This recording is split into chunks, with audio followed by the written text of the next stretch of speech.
Yep. Good afternoon, everyone, and welcome to the Caucus of the Whole. We'll be hearing a presentation on the history of the Vermont National Guard and the election of the Adjutant General.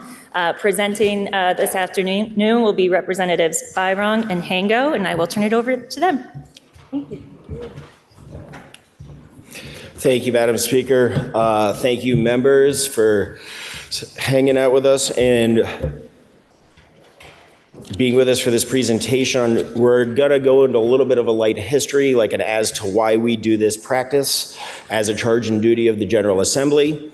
Briefly on history, this was put into statute as a practice and charge and duty of the General Assembly to elect the Adjutant General just after the War of 1812. So this is a long-standing practice here in Vermont.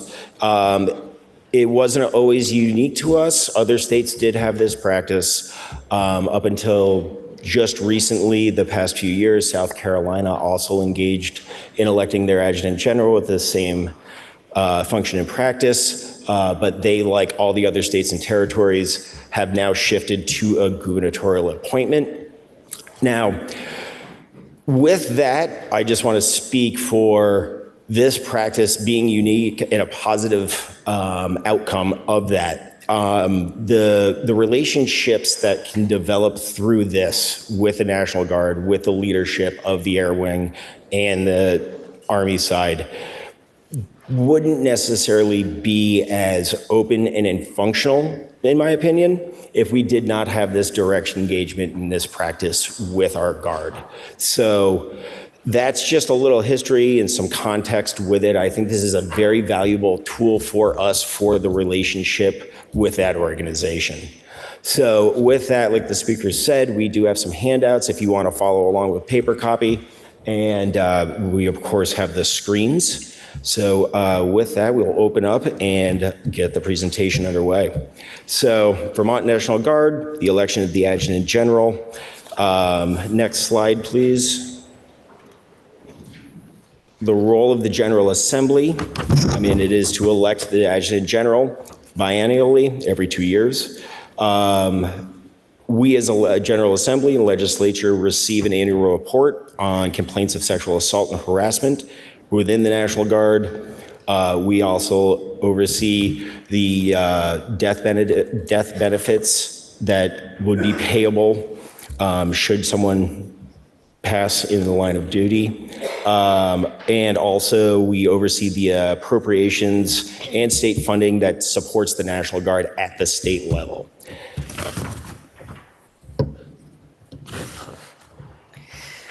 The role of the governor. The governor is the commander-in-chief of the National Guard.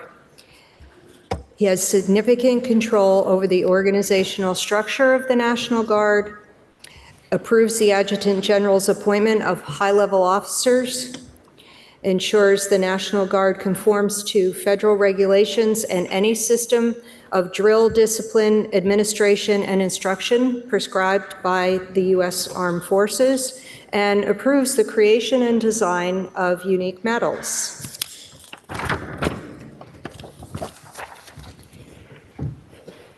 Next slide, please. So the Vermont National Guard, the role of the Adjutant General itself, their duties include being the commanding officer of the Vermont Army and National Guard. This includes the Air Wing, as well as all the other military departments and military components of the state. The Adjutant General issues, signs, transmits orders of the governor in executing the laws of Vermont and the United States. The Adjutant General adopts all necessary rules for the government of the National Guard, and they're also responsible for the maintenance, administrative filing of all war records, so having a repository and a warehouse of all records that are relevant to their charge and duty. And if you go to the next slide, please, we have a chart here, which is essentially a breakdown of the two branches of military, how they intersect as National Guard within our state, and then some other subdivisions that they oversee and operate in conjunction with state government. Next slide, please. Now getting to the business at hand, the election of the Adjutant General. Each state and U.S. territory has an Adjutant General that leads its National Guard. Typically, Adjutant Generals are selected by the state's governor. Vermont is the only state, as you heard earlier, whose Adjutant General is still elected by the legislature. And this is from the statute 20 VSA, section 363. The General Assembly shall biennially elect an adjutant and inspector general for a term of 2 years. The adjutant general shall be granted the rank of a major general within the state. Next slide, please. The adjutant general, as of very recently, did not have any qualifications for that position. Currently, the qualifications in statute to be eligible for election to serve as adjutant general are stated as follows. An individual shall have attained the rank of colonel, 06 or above, be a current member of the U.S. Army, the U.S. Air Force, the U.S. Army Reserve, the U.S. Air Force Reserve, the Army National Guard, or the Air National Guard, be a graduate of a senior service college, and be eligible for federal recognition. Next slide, please. The Adjutant General is elected in the second year of each biennium. That was recently changed by this legislature 2 bienniums ago when we adjusted to the second year of the biennium from the first year of the biennium. Those of you who were here back in 2022, I believe it was, will recall that as new members, we were all coming in January. And 7 weeks later, we had to elect the head of our Vermont National Guard. And many of us were unfamiliar with the process, the qualifications, or the reason for doing that. So at one point in time in 2022, I believe it was, we switched to a second year of the biennium election, and that's where we stand today. And the statute says at 10 o'clock and 30 minutes forenoon on the 7th Thursday of the second year of the biennial session, the Senate and House of Representatives shall meet in joint assembly and proceed therein to elect the Adjutant and Inspector General. And this biennium's election should fall on Thursday, February 19th, 2026, once the House Clerk sets that date. And in conclusion, many of you have asked how you learn more about the candidates. Representative Byrong and myself are available at any time to speak with any of you if you would like to speak to us. We have on our committee webpage, Government Operations and Military Affairs, the biographies of both candidates with their contact information. And also yesterday, we held a joint hearing with Senate Government Operations, which is on our YouTube channel, and it was at 1 o'clock yesterday afternoon. So you're welcome to view that as well. The 2 candidates presented to us and answered questions from both committees. And if there are any questions now, we're happy to take them. Oh. Representative Burrows. Thank you. I wondered whether, is 2 years a typical term for this position? And do you know whether it is so that each legislature can reaffirm that person? I'm just wondering about that time frame. Thank you. I'm not personally aware of how many other states do 2-year elections. Oh, sorry. I'm not personally aware of how many other states do biennial elections, but it makes sense for us because we are, as you said, elected every 2 years also, as well as our governor. And in other states, they might fall within the governor's term. I would have to look that up or defer to counsel if she knows. No answer, but we could certainly find that out for you. You're welcome. So at a point of clarification from our illustrious clerk, the legislature sets the date of the joint assembly by adopting a joint resolution. So that is how we set that one up. Thank you, Madam Clerk. But yeah, the vast majority are now appointments by governors. So there's really no date certain to their start or termination. Yeah. Any other questions from members? Okay. So yeah, the candidates will be around the building, looking to meet up with members, ask them, be free to ask them any questions you want. Oh, yes. Oh. Thanks. Are there questions that you recommend that we ask them? I mean, publicly, sure. I mean, you just ask them about what their vision for the organization is, things of that nature, right? Like, I mean, we have a very large and active footprint with both the Army side and the air side here. So I think you can ask like two distinctly different veins of questions, because although they are both Vermont National Guard, they operate in different roles, right? So I would look at it in that way when you're developing questions to ask for them. Like that, it might not necessarily be a universal question. You might need to break up the questions differently pertaining to the Army side and the air side. That would be my biggest overarching suggestion to members. I might want to add to that. Nope.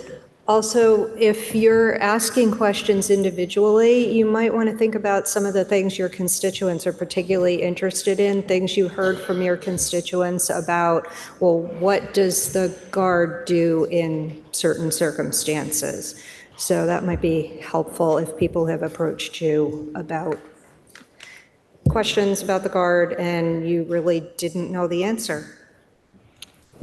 I remember, I think when I first came in, there were very specific pressing issues about the Guard that were very much in the news. And I've seen less of that lately, which seems good. But I'm curious if there are other sort of pressing issues that we might want to be mindful of. A number of folks who have already questioned the candidates, including at the National Guard and Veterans Affairs Caucus meeting yesterday morning and the joint hearing yesterday afternoon, have asked about those specific questions when we came in, which was around 2019, correct? So yes, and they've been completely frank with their answers and very helpful and very encouraging that things are on a really good path, and we can be really proud of the progress that the Guard has made in terms of shifting culture and addressing the issues that were present several years ago, 8 years ago. But feel free to ask them any questions you would like, because they will be very forthright with their answers.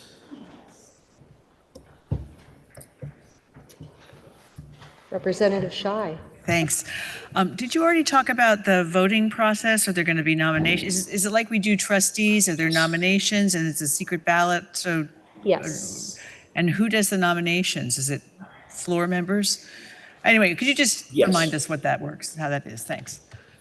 Yes, so members will nominate and second the individuals, and it'll be a process just like when we elect trustees.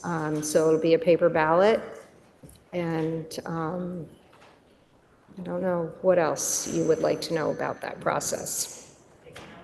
Yes, so the ballots will be counted just as normal. Is that correct, Madam Clerk? Thank you.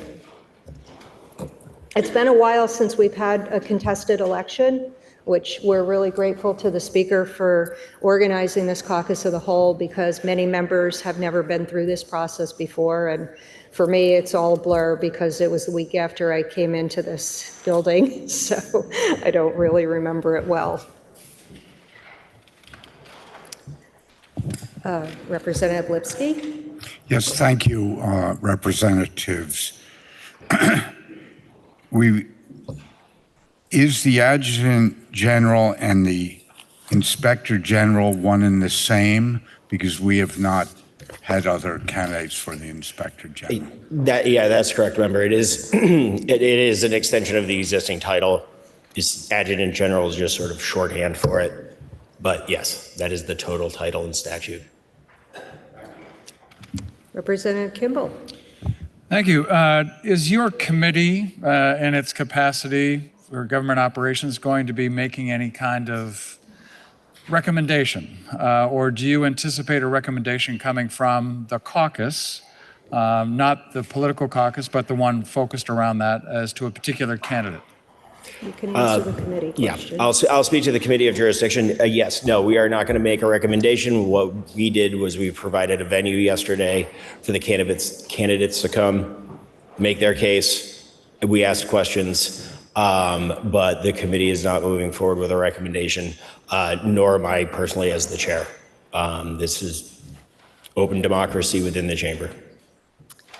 And ditto for the caucus.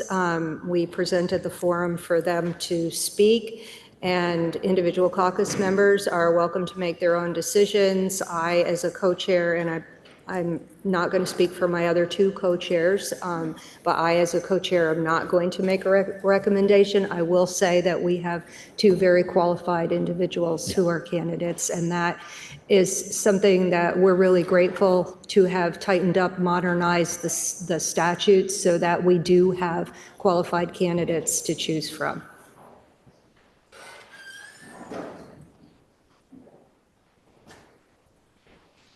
All right, seeing no further hands. Yes, please consider us an open resource for any questions about the process or how to get in touch with the candidates, but your mailboxes should have literature from them with contact information. Don't be shy. This is a very unique charge and duty, as I stated before, and it is something that we should take very seriously and do our due diligence with. So, and I really appreciate everyone's time. And with that, I guess that's a wrap. Thank you. Thank you. All right, that concludes our caucus. The clerk could take us offline. Just a reminder for members that copies are available on the table, and we will send this presentation out in the next all